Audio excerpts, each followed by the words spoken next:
Hola, yo soy Eric Estrada y me enorgullece presentarles en este momento y en este día una nueva propuesta de Cine Garage dentro de Puentes, una propuesta que ustedes pues lanzaron desde hace mucho, estuvieron ahí pidiendo, empujando, y yo hice todo lo posible para que se convirtiera en realidad. Ahora, afortunadamente, gracias a la ayuda de Saraí Campech, que me ayudará y que me ayuda a hacer este nuevo programa, les presento Renglones Luminiscentes, en donde debatiremos con gente de las editoriales, con autores, idealmente, las semejanzas y las diferencias entre los libros y las películas.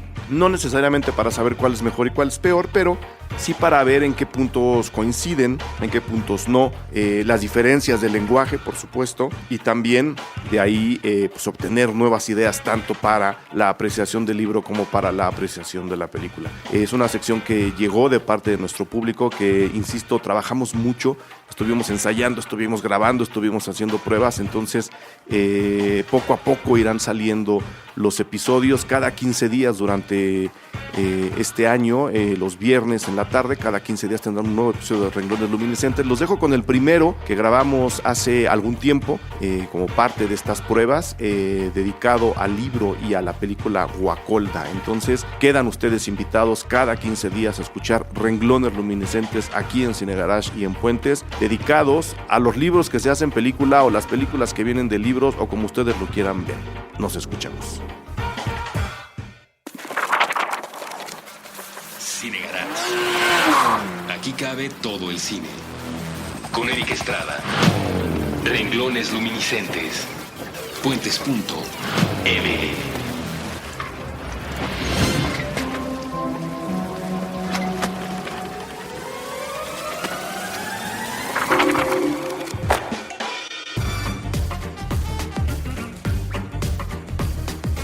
Hola, ¿qué tal? Muy buenas, yo soy Eric Estrada, les doy la bienvenida a un programa más de este experimento que estamos haciendo entre libros y cine, este cruce que estamos haciendo entre literatura y lenguaje cinematográfico, que, como ustedes podrán darse cuenta mientras los escuchan, va tomando mejor forma cada vez que lo hacemos. Estamos haciendo el mejor de los esfuerzos.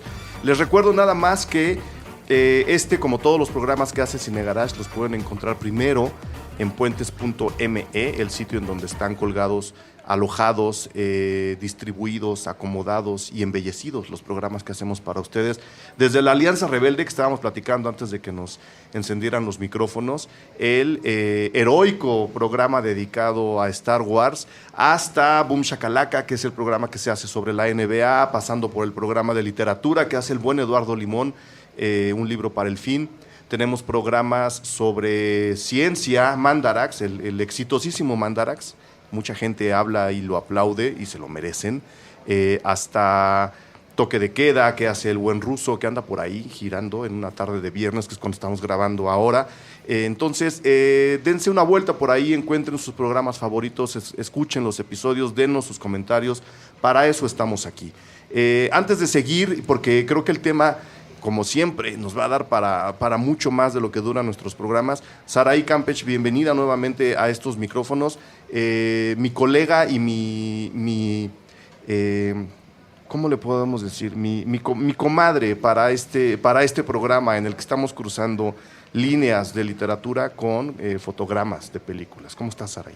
Muy bien, querido Eric. Así es. Estamos ahora pues con un tema profundo, por momentos escabroso, que es Guacolda, de Lucía Puenzo, una cineasta argentina que está considerada no solo como uno de los nuevos valores del cine, sino también como una de las grandes plumas de la nueva narrativa argentina. Uh-huh. Y bueno, para eso tenemos nuestro super invitadazo de hoy, que viene a compartirnos esos detalles que de repente en la pantalla grande se pueden pasar de largo, sí, o simplemente no se tocaron. O se deben pasar de largo, que es ahí donde está el cruce de la famosa adaptación. Hay cosas que no pueden entrar a una película. Bueno, el invitado es Hugo Marroquín, de Editorial Planeta. Hugo, muchas gracias por venir, muy buenas. Muchas gracias por invitarme y estoy muy contento de estar aquí con ustedes. Cuando quieras, cuando quieras. A mí me intimida cuando los invitados toman apuntes.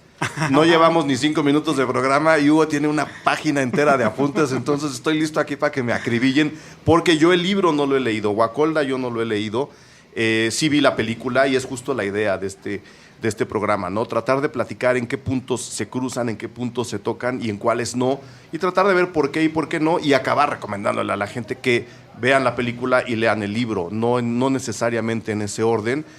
Se puede hacer al paralelo, de hecho, ¿no? Es un experimento que yo he hecho varias veces, de tener el libro, leer el capítulo o 2 capítulos y luego echarme la película, y cuando veo que más o menos ahí me quedé, parar y luego seguir leyendo. Yo creo que sería un ejercicio interesante para los estudiantes tanto de literatura como de cine. De nuevo, Hugo, bienvenido. ¿Qué es Guacolda? Tú que estás del lado del libro, ¿en qué momento está parado una historia como esta? Pues mira, Guacolda es una historia que perseguimos durante mucho tiempo. Es un libro que fue publicado hace un año en Argentina y ahora finalmente lo logramos publicar en México. Le precede la película, que también fue conocida, bueno, como Guacolda, pero también como El médico alemán, en algunos festivales, que fue proyectada a primera vez en 2013 en Cannes. Y bueno, pues es una historia, como bien dicen, estremecedora, y es eso el primer abordaje que yo hice y que me costó tanto en la película como en el libro. Enfrentarme a estas historias que normalmente no has escuchado, que empiezan a variar por lugares, y ya profundizaremos de las obsesiones humanas, que a veces son tan horrorosas y tan terribles. Y es por ahí donde está este libro, una historia poco contada, es un hecho, bueno, es algo que ha sucedido en el mundo, en la historia, y creo que el trabajo de Lucía es por demás relevante en esto, siendo ella escritora y guionista, y es el primer punto que me parece interesante en estos dos, tanto en el libro como en la película, ¿no? Siendo la película que precede una obra que en sí ella ya tenía en su escritorio, escrita como novela. Sí, es como un círculo, ¿no? O sea, ya estaba todo junto, nada más tuvieron que sacarlo por partes. Exactamente. ¿Cuál sería la historia, Saraí? Tú que sí has leído el libro y visto la película, digo, Hugo también, pero platícanos más o menos cuál sería la idea central de Guacolda dentro de la sinopsis. Lo que Lucía Puenzo ha comentado es que cuando se encontró con estos, siempre le llamó la atención, ¿no? Como esta parte de los nazis, los alemanes que llegaron a Argentina, y de cómo pues la historia de este médico, Joseph Mengele, empieza a resonar en su cabeza. Hay que recordar que como mencionaba Hugo, Lucía es escritora, es hija de un gran director argentino, que es Luis Puenzo, que fue el primero en ganar el Oscar en 1986 para la Argentina. Con La historia oficial, ¿no? Exactamente, y que bueno, está casada con un cineasta que también es escritor, entonces... La historia oficial, nada más dejen que apunte, la historia oficial que ahora el siguiente tiene una nueva versión, va a haber versión gringa de la historia oficial. Así como cuando fue la de estos no, me estoy confundiendo con El secreto de sus ojos. El secreto, exacto, esa es otra. Me confundí, pero bueno, van más o menos por la misma línea, porque estamos hablando de las dictaduras, movimientos políticos, Sudamérica, Argentina, o sea, sí hay, como dice Hugo, temas que no hemos abordado, por lo menos desde la perspectiva de este lado del mundo, no hemos abordado como deberíamos. Te interrumpí, síguenos platicando. No, para nada. Entonces, pues Lucía se encuentra con este personaje que fue un médico que experimentó, que hizo atrocidad y media en Alemania, que se fue a vivir a Argentina, vivió 3 décadas. Exactamente. Fue a esconder a Argentina. Se fue a esconder y se fue a experimentar, ¿no? Y el libro está ubicado justo cuando él ya tiene una década viviendo en Argentina, en un país que mencionan, pues está la mezcla, ¿no? El mestizaje, ¿no? No es un poco más hacia el lado europeo, pero tiene esto que él detestaba.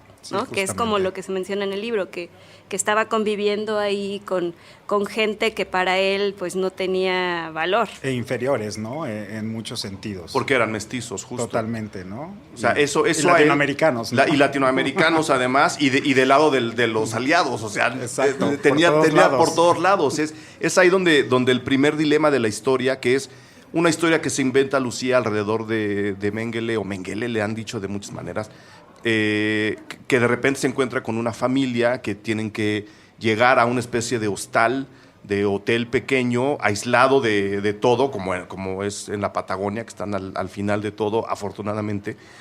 Quiero decir, porque eso les da una visión del mundo muy rica, ¿no? Y tienen paisajes muy bonitos. A ese afortunadamente me refería, no a que estén lejos y se queden allá, no, están en un lugar paradisíaco. Y eso lo explota muy bien Lucía en la película. Lo hace muy bien y con mucha sutileza, ¿no? Porque hay un momento incluso en el que este personaje, el doctor, que aquí en la historia tiene, obviamente se cambia el nombre, él se está escondiendo de la persecución de la Mossad de Israel, dice, me siento como en casa, ¿no? Porque los paisajes, pues sí, siendo andinos, parece que están en los Alpes, ¿no? Entonces él se siente como listo ahí. Y es ahí donde está el primer rompimiento incluso ético de los personajes. Este personaje que defiende la pureza racial, que está buscando al ser perfecto dentro de esta absurda filosofía nazi, llega a un país que lo acoge por cuestiones políticas y económicas, como es la Argentina de esos años, y encuentra caldos de cultivo por todos lados para continuar los experimentos que él desarrolló para el pensamiento nazi, que es primero encontrar una raza superior a través de experimentar con otras, generar una especie de antídoto para tener niños perfectos. Y el atractivo principal era tener mellizos gemelos o trillizos para poder tener un niño de control y experimentar con los demás. Un tema que se aborda también en Los niños de Brasil, donde explotan también este tema con el mismo personaje, con Mengele, y sin embargo no está tan retratado el asunto. Y aquí es algo bien importante, ¿no? Una nación que lo acoge pero a la vez lo esconde. Sí. Porque todas estas personas que huyen de la Alemania nazi y que buscan refugio en muchas partes del mundo. Incluido Estados Unidos. Exactamente, pero aparte son las personas escondidas, de alguna forma ellos estaban solos. Son personas que tienen que buscarse la vida con una identidad nueva, pero tampoco tienen nadie que los defienda, porque ¿quién podría defender sensatamente a quien hizo esas atrocidades? Claro. Y las documentó y claro. Quedaron ahí? Y las presumían, además. Entonces también es un perfil muy particular, ¿no? Que es algo que empieza muy interesante en el libro. Finalmente, el rasgo de personalidad de este ser obsesivo y una de las cuestiones, ¿no? ¿Qué pasa cuando juntas la medicina, ¿no? Con este poder sanador de extender la vida y demás, pero también la parte de horror cuando la medicina se junta con el poder. Uh-huh. Y este ser hizo cosas, inenarrables, que en el libro al final aborda mucho de ello, pero no sé, ¿qué pasa con estos seres que logran esto, ser considerados como mesías en sus sociedades, no tener este rango tan alto uh-huh. y de repente descender y empezar a convivir, y como bien decía Saraí, en este medio donde justamente no hay todo por lo que él había luchado y creído. Y donde de manera paradójica es un mundo mucho más feliz que del que viene él. O sea, es un mundo mestizo, es un continente de países mezclados, todos con todos, todas las razas del mundo estamos aquí. Y por lo menos en el momento en que está ubicada la historia, que es en los 60, exacto, acaba siendo un territorio mucho más feliz que la Europa, que todavía estaba destrozada por la Segunda Guerra Mundial. O sea, yo me imaginaba la cabeza de este personaje, que es el villano en realidad, ¿no? Tratando de justificar su propia presencia en un país como Argentina, ¿no? Exacto. Ya desde ahí la historia tiene rasgos interesantes. Y mi primera pregunta sería, ¿el libro por dónde camina? En la película nos vamos mucho por el personaje de Lilith, la hija de la familia, ¿no? Una chica que fue sietemesina, no puede crecer a la velocidad del resto de los demás, y ahora decir normal está incluso mal visto. Entonces, Sí, a la velocidad de Estándar. estándar, y se cruzan con este personaje que le dice: yo te puedo hacer crecer. El libro camina ¿por qué lado de la historia? ¿Por el de la niña, por el del padre, por el del doctor? Fíjate que yo en una primera aproximación que hice ahora con estos dos, creo que hay una gran ventaja, ¿no? Y siempre las películas con los libros, este contraste que uno hace, cuál es mejor, inevitablemente uno tiene que hacer un poco la comparación, ¿no? Uh-huh. Yo creo que hay un gran acierto, porque cuántas películas vemos que su directora es la misma escritora de la novela y la adaptadora, Muy pocas, ¿no? sí. Son poquísimos casos, y en esta parte yo creo que son muy símiles uno con el otro, y la historia versa por los mismos lugares, aunque creo que quizá en el libro se profundiza mucho más en las obsesiones de este doctor, ¿no? Creo que queda mucho más clara qué es aquello que le obsesiona, Uh-huh. porque está descrito, ¿no? Y en la película, pues finalmente uno lo abstrae. Entonces creo que es muy bien logrado la adaptación, en un sentido que son símiles, no sé si eso sea bien logrado o mal logrado. Por lo menos aquí funciona. Exacto, y me parece que el libro, como muchas cosas, ¿no?, te permite abordar, y el libro está, desde mi punto de vista, mucho más centrado en las obsesiones que mueven a este ser Uh-huh. hacia la niña.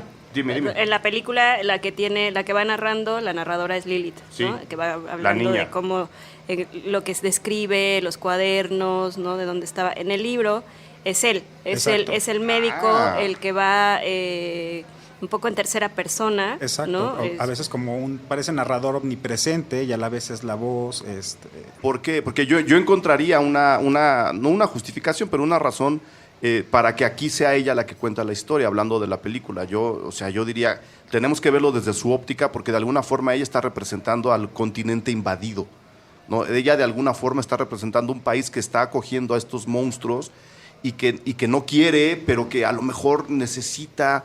O sea, que está muy confundido por lo que está pasando, y ella representa perfectamente la situación de un país como Argentina en este caso, ¿no? Que acaba siendo invadido de manera tácita, pero al mismo tiempo muy violenta, por esta horda de animales que acaban viviendo y escondiéndose en su territorio.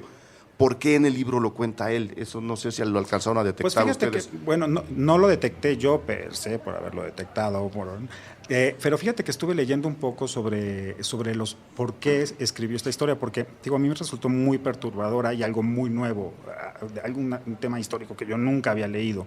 Entonces me interesó mucho leer un poco por qué la escritora había hecho esto. Una escritora joven, tiene 38 años, este libro lo escribe hacia los 28 años, sí. Más o menos, 27 años. ¿Sabes? Como piensas en esa edad, ella con estas preguntas, ¿por qué aborda? Ella habla mucho le preocupaba mucho no causar empatía hacia el doctor, ¿no? Okay. La búsqueda era finalmente no O sea, entiendo su preocupación, pero creo que se preocupó de más. Porque era, al final, en los documentos históricos, resultaba ser, no solo un hombre sumamente inteligente, como claro, lo son como todos los psicópatas, sí. Los personajes horroríficos de la historia. También resultaba, y que a ella le llamó mucho la atención, era un personaje sumamente carismático, uh-huh. ¿no? Entonces decía, ¿cuál era el límite para no causar empatía del público hacia el horror? En un momento, nosotros hoy, en 2015, donde no nos horrorizamos tan fácil. Uh-huh. Yo pienso que es por ahí. Quizá. Lo cual hace al libro, obviamente tiene un interés distinto, pero lo hace pues un poco más experimental. La película en este caso es muy lineal, ¿no? Y en la película es obvio que no, desde que ves los diarios, sabes que estamos en la habitación del monstruo, ¿no? Que además es algo muy padre. Estuve viendo los créditos de la película. Hubo un diseño para el diario y los apuntes de este personaje. Y en cuanto lo ves, dices, hoy grabé un programa sobre Seven, la película, uh-huh. que curiosamente también diseñaron los diarios y los apuntes del asesino en serie en cuestión, el gran Kevin Spacey en ese caso. Y dices, es que está loco. Quien haya dibujado eso está loco, ¿no? Entonces, teniendo eso muy claro, la película se vuelve muy lineal a la hora de la narración, y sin embargo, me gusta mucho que sea una especie, Por lo que he ojeado, no es tan diario lo que estamos leyendo en el libro. La película, por lo menos en la tercera parte, sí es una especie del diario, ¿no? Porque empieza la niña diciendo, cuando me conoció, apuntó esto. Cuando platicamos la primera vez, sus apuntes dicen esto. Es decir, la niña se acaba enterando de lo que este hombre era y de lo que este hombre quería hacer con ella, a pesar de que la película no nos lo muestra. O sea, la película termina cuando ellos dos se despiden, ya no vamos a decir en qué circunstancias, ¿no? El estropeo ha llegado muy lejos, pero todo lo que la película nos presenta en el principio es en realidad la conclusión del encuentro de esta niña con Mengele. Es la única vuelta que tiene, todo lo demás es muy lineal. No es un diario, entonces, la narración del libro. No, para nada, es más narrativa, es una novela, que eso también hace mucho Lucía con sus libros. Toma elementos de la propia, de su realidad cercanos, pero ficcionados completamente. Ella le gusta como abstraer completamente de hechos plasmados exactamente, fieles a la realidad. Y algo que también hace es, mencionabas que son en Argentina personajes felices, y ella como que busca esa otra cara. No, yo decía que son más felices que en Europa, Sí. en la Europa de esos años. Y en ese momento también ellos estaban en un proceso, ¿no? O sea, digamos que Argentina a lo largo de su historia ha tenido como esta parte medio melancólica, de angustia. Entonces, tanto en el libro como en la película lo plasma, ¿no? De no saber, podríamos decir tal vez como de falta de identidad, ¿no? Porque en el caso, por ejemplo, en la película vemos el colegio alemán. Sí. ¿No? Entonces, que también está retratado y que, bueno, se ha visto en otras películas y en otros libros que tienen que ver con los argentinos. Y quizá en esto que decías, ¿no? Finalmente creo que, y lo que hablábamos de inicio, de dónde están las distinciones entre uno y otro, ¿no? Finalmente, el libro, bueno, no hay una trama en el hecho de descubrir, se sabe, el lector sabe en las primeras páginas quién es este personaje, ¿no? ¿Qué hizo? ¿Por qué lo está haciendo? Desde las primeras páginas. Entonces, digamos que el punto dramático no es ahí, no es que en descubrir, sino cómo, sabiendo, bueno, es este tipo horrible, hizo esto y hacía esto con la gente, ¿no? Empezar a descubrir no es lo que puede hacerle a la niña, sino aquello que lo motiva, claro, ¿no? Y es ese el viaje, quizá mucho más dramático que los hechos mismos, que ya son... No, pues son muy fuertes. Y además es lo bonito, lo voy a decir antes del primer corte, es lo bonito de la película. Y lo que la gente siempre pregunta, ¿está bien adaptada, mal adaptada? ¿Qué es mejor, qué es peor? Como decías hace rato. Pues bueno, aquí tenemos un muy buen caso de entendimiento de los dos lenguajes, ¿no? El lenguaje literario nos tiene, en este caso, para conveniencia de la propia autora, nos presenta al monstruo, sabemos quién es, y luego tenemos que ver lo que pasa con los demás personajes. En el cine eso no puede funcionar de la misma forma. En consecuencia, esta identidad que tenemos de primera entrada con el libro se guarda hacia el final, y nosotros tenemos que ir descubriendo con los personajes quién es esta persona, y después intuir, al final los dos medios acaban concluyendo en lo mismo. Lo que importa no es lo que estaba haciendo con la niña, sino por qué lo estaba haciendo con la niña. Que ahí les va un favor, no es abuso sexual. No estén pensando mal, no estamos hablando de abuso sexual. Estamos hablando de cosas, pues, igual de horribles. Exacto. Tengo que hacer la primera pausa de este programa, pero regresamos en nada. Tengo una inquietud que creo que Hugo y Saray me van a poder solucionar como siempre. Yo no soy nadie. Ahora venimos.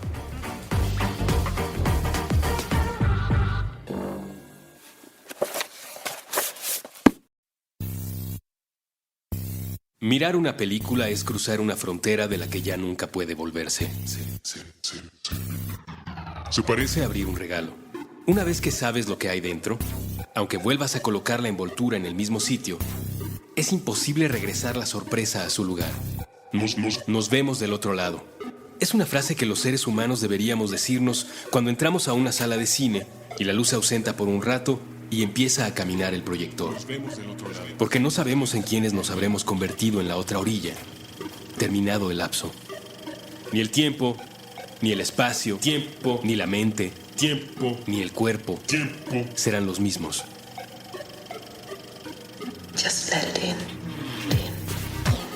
Así lo hemos experimentado. Distintas generaciones, cada una a su tiempo, en su propio formato, en las encarnaciones de soledad y compañía propias de cada época. Nos ha bañado el chorro de luz, nos han caído los efectos de sonido sobre la piel. Y hemos decidido, a partir de la experiencia de ver una película o muchas películas, que queremos cambiarnos a nosotros y cambiar la forma como la realidad está configurada. Todo después de abrir el regalo. Algunas veces ha sido más difícil, claro, porque la pieza frente a nuestros ojos no ha querido dialogar con nosotros, sino con alguien más, y los dardos quedaron lejos de la diana. De cualquier modo, nos pusimos de pie, transformados, sin importar hacia dónde apuntaba nuestro corazón, o si necesitábamos muchos años más para empezar a comprender las piezas del rompecabezas. Y aquí estamos ahora, después del retiro, y de los anuncios, y del relanzamiento, y de los cambios de dirección. Con las historietas nuevas, las colecciones nuevas, y los prodigios de control remoto que son posibles gracias a que la tecnología dio de saltos, luego de que muchas personas estuvieron expuestas a las mismas películas. No importa qué pase después, ni qué será lo que encontraremos en la otra orilla. En Puentes, queremos decir, como pensamos que deberían decirse los seres humanos antes de cada función, con la mejor de nuestras intenciones, con el mejor de nuestros deseos, con la certeza de que ni la mente, ni el cuerpo, ni el tiempo, ni el espacio serán los mismos cuando haya terminado el lapso. Nos vemos del otro lado. Chewie, we're home. Considerando la minúscula posibilidad de que cuanto sabemos esté mal.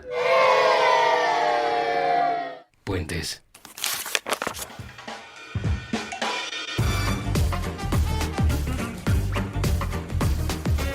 Estamos de regreso. Hugo Saraí, hablando de las obsesiones, hablando de las metáforas, hablando de todo lo que pasa con este personaje.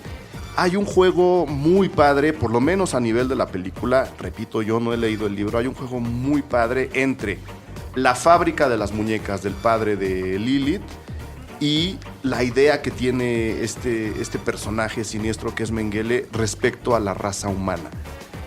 O sea, él quiere encontrar a la persona perfecta, o quiere diseñar a la persona perfecta, y de alguna forma se ve reflejado en el padre de la niña con la que está haciendo lo que esté haciendo, ¿no? Y porque él también está buscando una especie de muñeca perfecta. Que le lata el corazón. Que le lata el corazón, es un poco es la pequeña obsesión que tiene el personaje del padre, ¿no? Yo diseño muñecas, hago muñecas, todas son diferentes, lo dice la niña en un principio, pero ahora se le mete la idea de tener una con un corazón. No sé si estoy leyendo de más o es parte del, curiosamente, corazón de la historia, el hecho de que él esté buscando a las personas perfectas para producirlas en masa, además, porque se lo dice al padre. ¿Qué te parecería que tus muñecas tan bonitas se hicieran en masa? Y uno piensa, ¿no?, en el triunfo de la voluntad y todos los soldados iguales en masa. Claro, lo que él está viendo es el dominio del mundo en una fábrica de muñecas. Es un símil bien interesante, por lo menos en la película. A mí me gustó mucho. Y perverso. Muy perverso. Muy perverso, porque de hecho, estéticamente las muñecas acaban comunicando eso también, ¿no? No están vivas, pero parecen vivas. Es una cosa bien extraña. No sé cómo lo manejen en el libro. Sí. Pues son dos, nada más rápido. Porque claro, por un lado es la muñeca per se el objeto, ¿no? Sí. Pero no es lo mismo una muñeca sola que una muñeca en las manos de un hombre. Uh-huh. Mucho menos no es lo mismo una muñeca en las manos de un hombre como Mengele. Claro. Exacto, y creo que el recurso en la película lo toma Lucía para justo estructurar el mensaje en sí de la historia, ¿no? De esta obsesión del médico por generar a la raza perfecta. Y apoyándose en lo visual, en el impacto que tienes cuando ves que está el taller, ¿no? Porque lo tiene en esta hostería, y que cuando se encuentra ya, cuando él le dice, bueno, las vamos a hacer, y llega y las ve acomodadas, es como el paralelo, ¿no? Entre Eso el es médico paralelo. y el padre, ¿no? Que ambos tienen sus obsesiones, que ambos tienen sus dudas, que ambos tienen sus aspiraciones, ¿no? Y a mi parecer es un excelente recurso que tomó Lucía Puenzo en la película, Sí. que obvio en el libro lo hace como mucho más extenso, es muy descriptivo, ¿no? Así como los diarios que te va contando trazo por trazo el momento, por ejemplo, cuando tiene el encuentro con Lilith, ¿no? Uh-huh. También el hermano, de cómo los describe de memoria. Es un hombre capaz, o sea, de que te veía, te radiografiaba, sabía cuánto medías, cuánto pesabas, podía determinar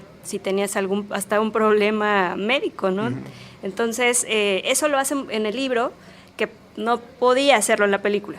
Claro, y lo más importante, ¿no? Como un hombre capaz de observarte, y esa observación que él tiene es capaz de descubrir incluso los rasgos, los errores fisionómicos, milimétricos. Desde su punto de vista, errores, ¿no? Vamos a dejarlo por claro. Por supuesto, ¿no? Y es esa la observación que él hace, la observación que él hace de la niña, ¿no? Y es el primer descubrimiento. Él, cuando se enfrenta a la niña, dice, bueno, esta niña debería tener cerca de 8 años, porque pues tiene esta estatura, pesa más o menos esto, ¿no?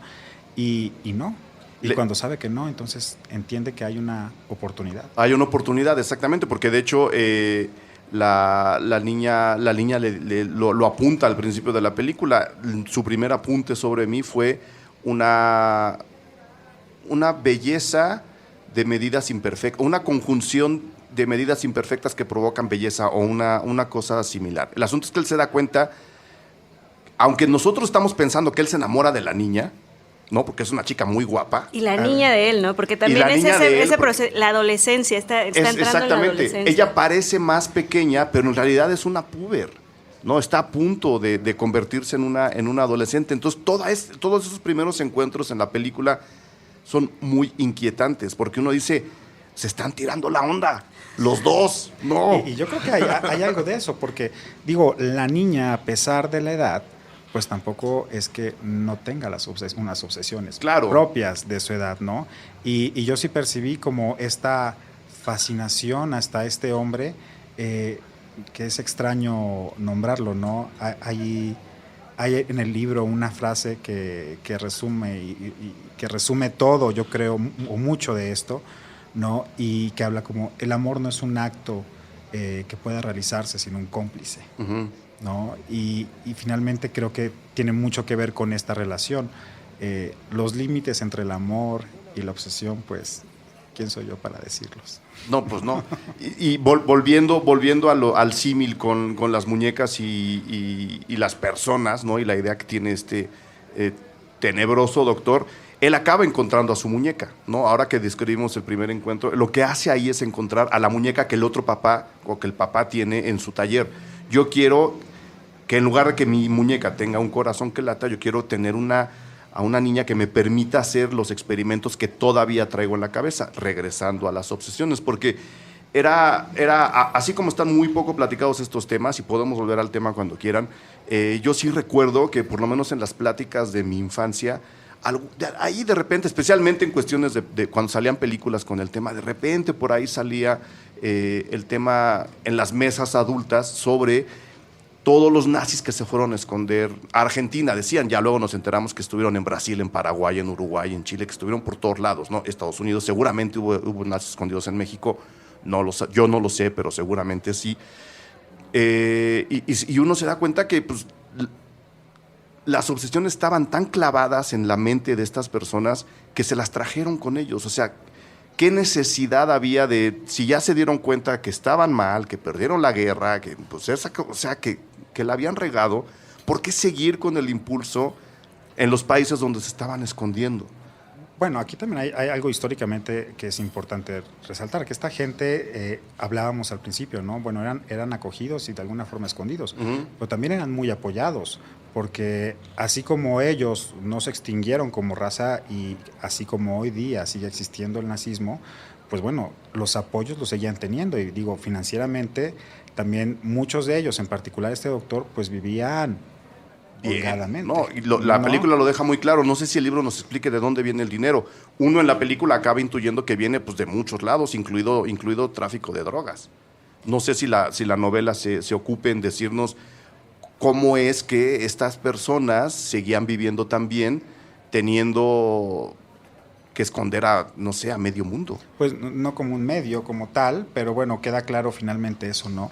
Son gente que recibe apoyo porque tenían un rol muy importante, no eran seres secundarios en la sociedad en la que vivían en la Alemania nazi. Sí, no.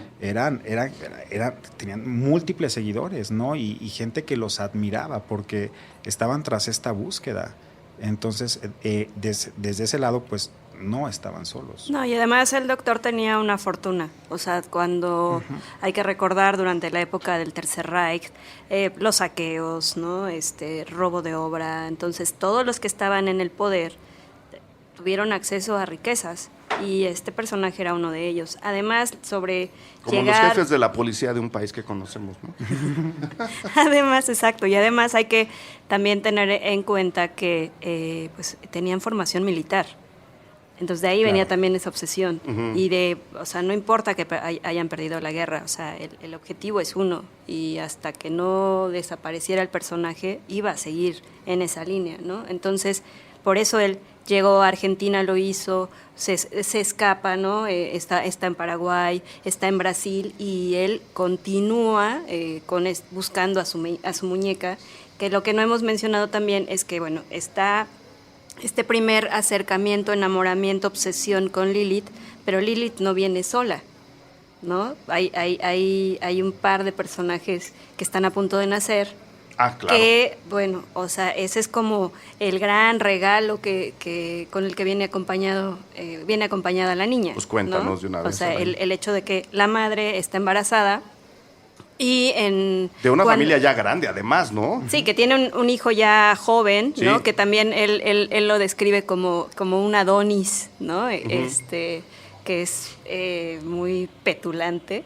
Y bueno, está Lilith y está embarazada la madre de gemelos, ¿no? Entonces ahí es donde, en el libro, por ejemplo, el encuentro es muy diferente al de la película, ¿no? Ellos se encuentran en el camino ya y él investigando tal, no se acerca primero, empieza él como a elucubrar, ¿no? Estas cuestiones que mencionábamos de cómo los describe, de cómo empieza a ver la familia. Sí, porque el libro, ya lo dijimos, el libro lo narra él. Exacto. Y entonces cuando ya se da el acercamiento, que descubre que esta familia tiene, la mujer, la madre, ha heredado una hostería de sus padres, entonces como él tiene el poder... Una humilde hostería, según la película. Sí, un hotelazo de lujo. Platicábamos cuando veíamos la película que nos recuerda mucho al Resplandor. Es que es el hotel del Resplandor, es el Overlook, sí. Entonces, él, como tiene el dinero y es encantador, pero es muy listo y sabe que, bueno, la familia apenas está por echar a andar este lugar, ¿no? Que es muy grande, que necesita mantenimiento tal, pues él les dice, yo se los voy a rentar por 6 meses y mira, por adelantado. Por adelantado. ¿no? Entonces ahí él empieza a trabajar, él ya sabe que de entrada con Lilith ya tiene como la puerta abierta, ¿no? Porque le empieza a hablar de medicina. Una niña que vive en una zona completamente alejada en la que, pues bueno, cuando llega un personaje y te habla de medicina, te habla de avances, te habla del mundo exterior, pues inmediatamente te seduce. Te apantalla. Claro. Y con la madre, el punto de entrada es, pues bueno, cuando el embarazo empieza como a tener algunos problemas, y ahí es donde descubrimos que no era uno, sino 2, los niños, los bebés. Y ¿no? que en este contexto una niña parte claramente no mulata, ¿no? Una niña rubia, blanca, con ojos claros, ¿no? Con esta piel que emulaba la porcelana de las muñecas, ¿no? Y también en ese contexto, una niña particular, que no era cualquiera. Sí, una imperfección bella, como él mismo la describe. Y sin embargo, y es aquí donde la película me empezó a atrapar, a la mitad, cuando te enteras quién va siendo este personaje, una chica, así como lo acabas de contar, Hugo, que a pesar de todo, hablando desde el punto de vista de este personaje, del doctor, a pesar de todo tiene un nombre hebreo, Lilith. sea, Lilith es el nombre hebreo de la primera mujer de Adán, ¿no? Y es ahí donde empiezan los choques, así de, imagínate el poder, o sea, el tamaño de la obsesión de este hombre que puede romper incluso, o por lo menos justificar lo que va a hacer con la niña, nada más porque es una persona completamente distinta a él, que no está a su nivel desde su punto de vista, ¿no? Es donde ahí empieza, y yo agradezco que la descripción sea así, una descripción muy tácita y muy poco a poco de este personaje, ¿no? A mí esos choques me llaman mucho la atención siempre en las películas, me fijo mucho en los nombres de los personajes. Okay. Entonces aquí cuando la llaman por primera vez dije, uy, ¿se llama Lili? Ya cuando dicen la segunda y tercera, no, se llama Lilith, eso es hebreo. Y no solo es hebreo, es la primera mujer de Adán. Este hombre está completamente loco, está completamente fuera del planeta. Y eso empieza a construir al gran monstruo que tenemos después al final de la película, ¿no?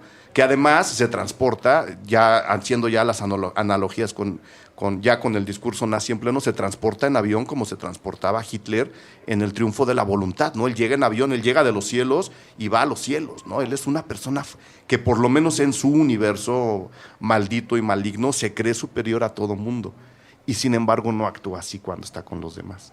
O sea, sí es un personaje bien complejo. Yo tengo muchas ganas de leer el libro justo porque si está contado desde su punto de vista, debe ser una cosa todavía más siniestra que la película. La película es muy bonita visualmente, está muy bien cuidada, la fotografía es impresionante. Y justamente, perdón, y eso creo que es algo que quizá el libro, y Saraí me dirá qué piensa, ¿no? Pero justamente la parte visual, ¿no?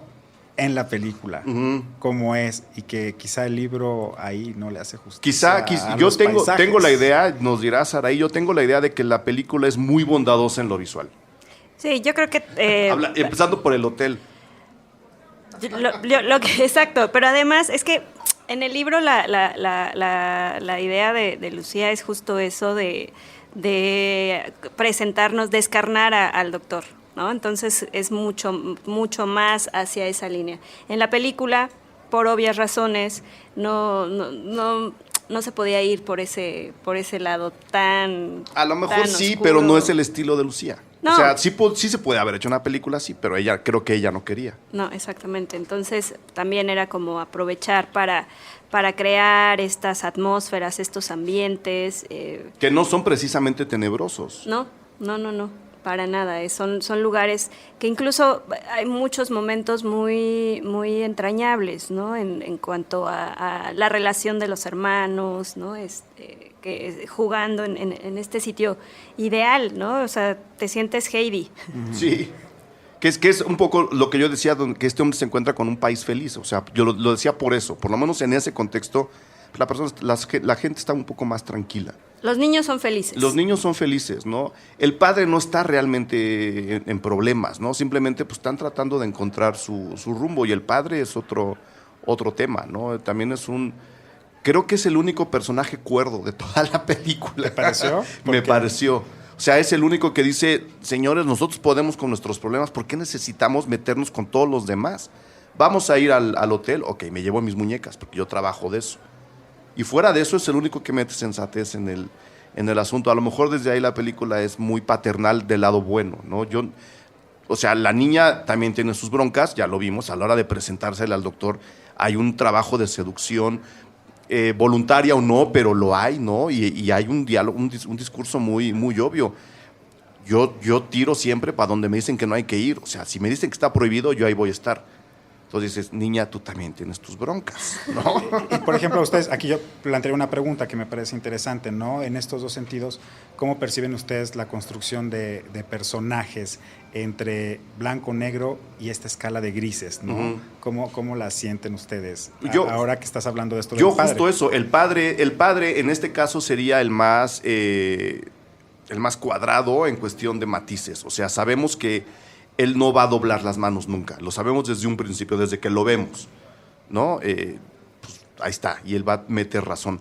Todos los demás personajes están llenos de matices, todos se transforman al final de la película. La mamá, o sea, también tiene unas broncas ahí de señora, ¿en serio? ¿Le va a dar usted, o sea, va a tener gemelos y quiere que el doctor esté al lado de ellos? No lo puedo creer. Y usted ya sabe quién es, porque la película lo deja muy claro. La mamá sí sabe quién es el doctor. La mamá sí lo sabe. Hay una parte en la película en la que el padre dice, a mí no me... A mí, ¿cómo le dicen? A mí no me afecta quién sea, le dice la mamá, y el papá le dice, no, pues a mí sí me molesta quién es. O sea, no quiero estar cerca de ese hombre. Es cuando se empieza a descubrir la personalidad del doctor. La madre sabe quién es el doctor que está tratando de ayudarle con los gemelos, y el padre dice, a mí sí me importa, yo no quiero estar con él. Y la mamá dice, pues es que a mí sí. O sea, pero no lo revelan tanto, no es, o sea, tal vez tiene como alguna... Es muy sutil, sí. Porque ella, también hay que decirlo, está muy relacionada con la comunidad alemana, sin ser alemana, estudió en el colegio alemán, sus hijos estudian en el colegio se sabe alemán. el himno alemán. Exacto, la niña, por ejemplo, en el colegio, el detonante para que se acceda a la petición del doctor de trabajar con la niña es...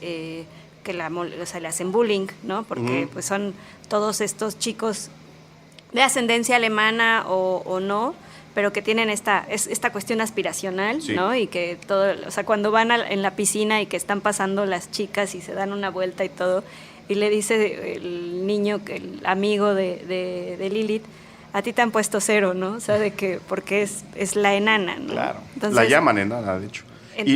Pero dime.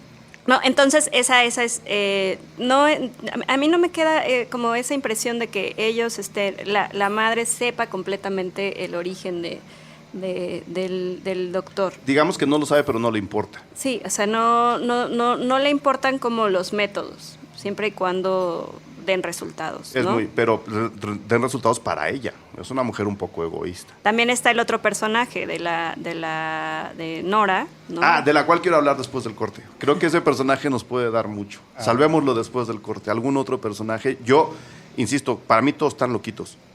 Un poco como todos. Un poco como todos, sí. Yo no estoy diciendo que yo sea perfecto, yo estoy más loco que una cabra, pero pues aquí la ventaja de la película es que es eso. Todos tienen muchos matices.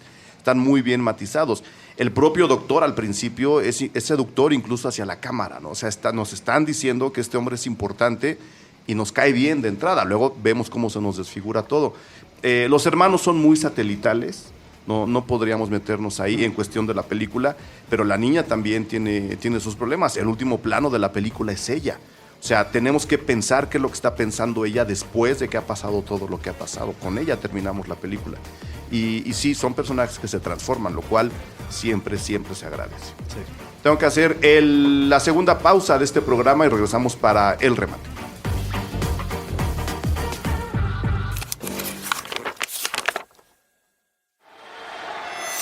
Los Reyes del Beautiful. El arte del pancraso con muelas de gallo y cascracho. Nuevo episodio todos los sábados a la 1 p.m. Puentes.mmm.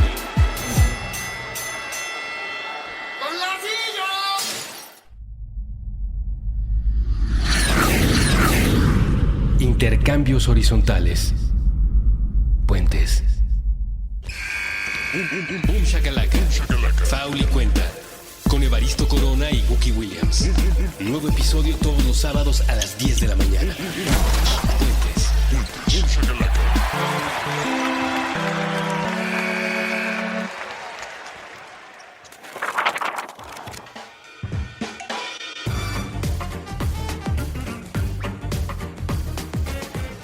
Ahora sí, Saraí, Nora. Nora es un personaje bien interesante, porque al principio sabemos de entrada que es una especie de fotógrafa, ¿no? Exacto. Que trabaja en la escuela con los chavos, en la escuela esta de educación estilo alemán. Pero se transforma por completo. O sea, es un personaje que se desvela al final de una manera muy bonita en cuestión cinematográfica, ¿no? Es la famosa vuelta de tuerca que tan mal hace Shyamalan, pero aquí con un personaje que de entrada decimos es que ella está con los alemanes, ella está ahí porque les quiere ayudar, ella es parte de esta conspiración nazi que está invadiendo Sudamérica, y poco a poco nos va revelando su otra cara. Exacto, que es un personaje que primero no pareciera como estar dentro de esta línea. Este clan. Ajá, ¿no? Son una de secta. los Yo alemanes. no me los puedo imaginar sin capuchas del Por Ku Klux ejemplo, Klan, la verdad. esta parte donde están como en un bar, que están, todos son alemanes, bueno, Sí. todos hablan alemán, todos Sí. son argentinos, pero todos hablan alemán. Cuando llega el doctor y el pretendiente de esta mujer se lo presenta, ¿no? Y quiere como involucrarla porque le dice, tú eres una mujer, o sea, les he dicho que eres de confianza, ¿no? En la película, por ejemplo, y en el libro, nos la presentan como espía, ¿no? Como una especie de espía que está detectando los personajes, que sí está dentro de la comunidad, pero es justo para ubicar cuando lleguen pues estos hombres malévolos. Por ejemplo, en el caso de Lucía, cuando se encuentra con este personaje, existió, al parecer fue víctima del doctor, pero y se sabe que... La fotógrafa. Y se sabe que también vivió en Bariloche, pero no está del todo claro si hubo algún encuentro, alguna relación. Esa es la parte que ficciona Lucía Puenzo. Bueno, eso y todo lo demás, ¿no? Porque esto no pasó en realidad. Sí. Mengele sí estuvo en Sudamérica, eso sí se sabe, pero esta historia en realidad no es real. Es una ficción que, digamos, está inspirada en la siniestra figura del doctor. Sí, que al parecer, bueno, sí tuvo estos acercamientos, parecer sí trabajó en alguna juguetería, Seguro, parece ser que hay un seguro. registro. Se cree que estuvo viviendo con la mujer, incluso. Exacto, ¿no? O sea, hay ciertos registros que dan indicios, pero evidentemente esto sí es una ficción, ¿no? Ya hablábamos un poco antes de iniciar, ¿no? Esta beta novelística, ¿no? Oye, un nazi exiliado, escondido, una muñeca, algo tiene que contarse aquí, ¿no? Claro, no, estaba la mesa puesta, ¿no? Exacto. O sea, a Lucía le cayó todo, así como de, oye, pues te acabas de sacar la lotería, nomás hay que armar el rompecabezas. Exacto, y yo creo que lo que fue muy bien armado. Yo estoy un poco desconectado sobre la crítica que hubo en festivales, por ejemplo, pero entiendo que la película festivalió bastante, Sí. aunque no Sí. tengo muy claro, no di mucho seguimiento a las críticas, salvo un poco lo de Cannes, pero fuera de ahí perdí un poco el hilo. Yo no he leído críticas de la película, pero bueno, estar en la selección oficial de Cannes no es sencillo.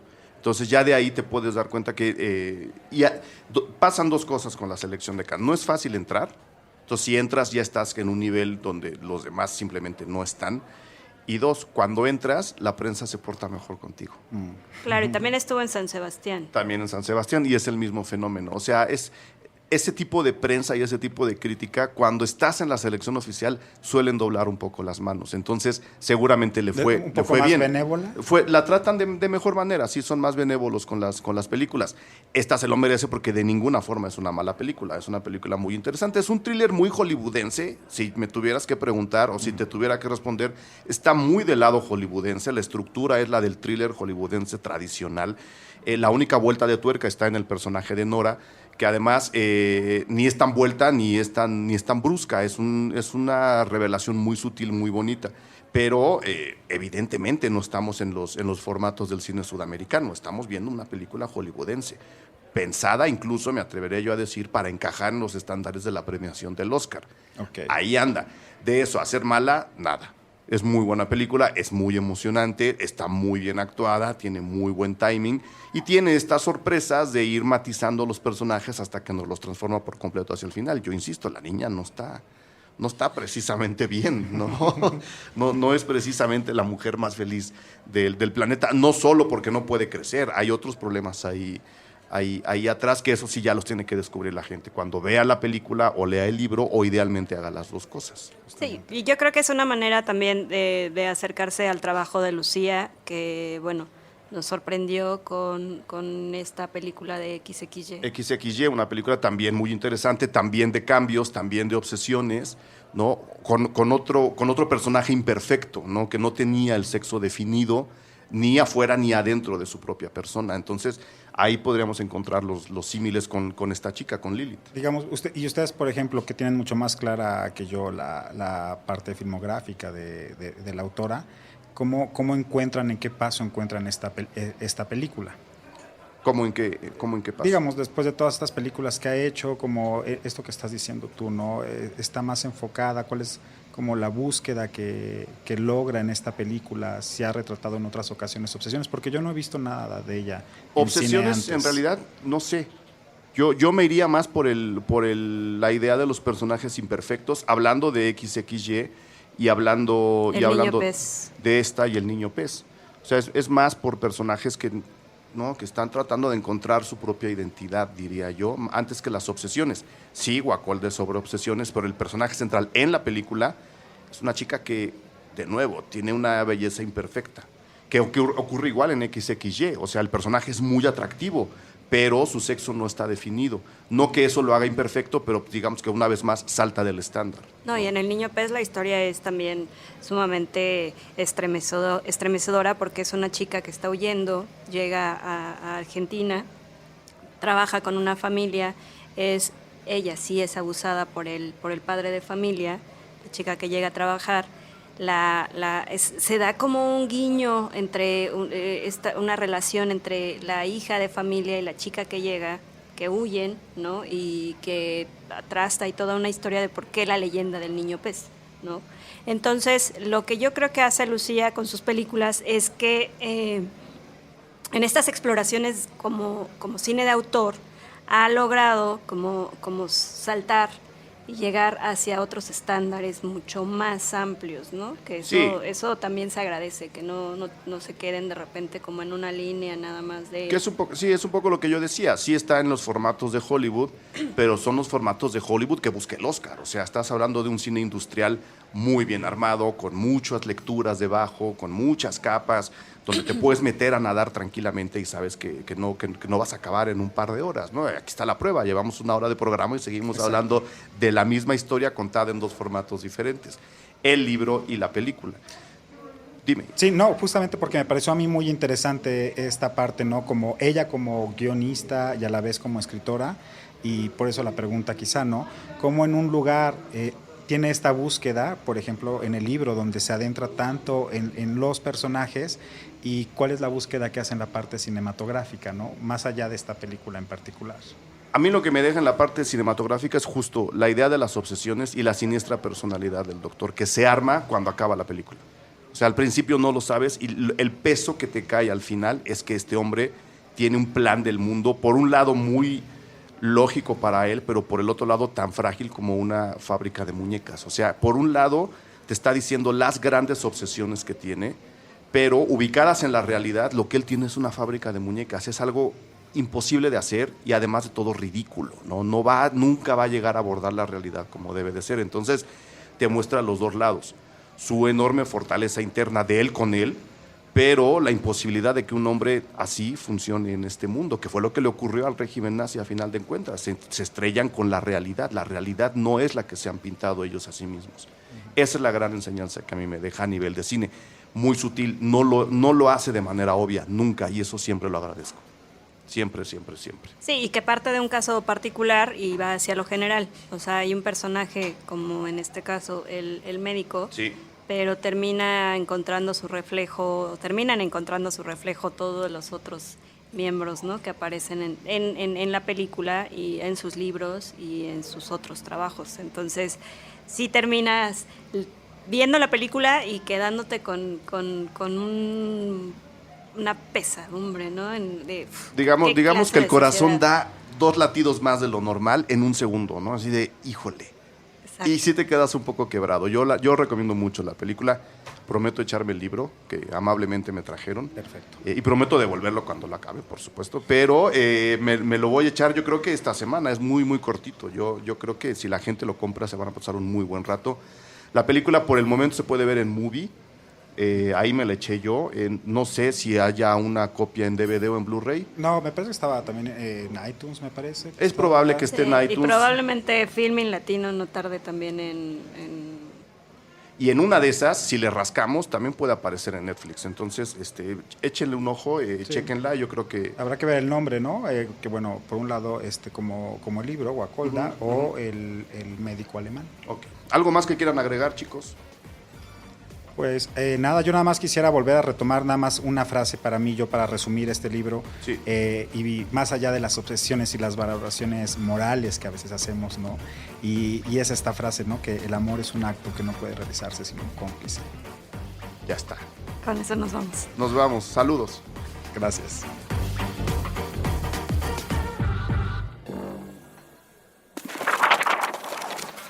Cine Garage. Aquí cabe todo el cine.